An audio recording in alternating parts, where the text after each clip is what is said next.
back at the Sprinter and we'll just open up the barn doors. So you open up the right side first, and then the left side is openable by this lever here. The doors do open up all the way this way if you do need it.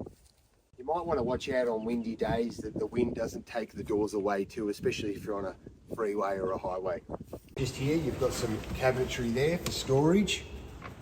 Got the clip, and you've got a lockable container for more storage. It does have a key, so you can put your passport and laptops in there. Awning and rafter accessible from the back. More storage, and a lockable container which has all your accessories. You've got your living in a bubble fly screens. You've got your first aid kit just there.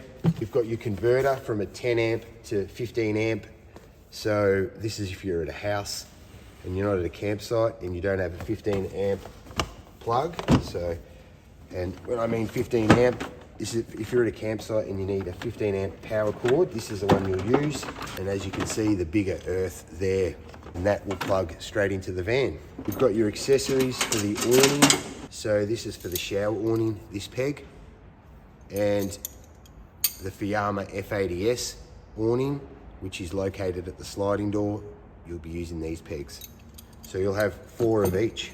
Hammer, just here, and you've also got your water filler and your waste hose. When closing the barn doors, always close the left side first.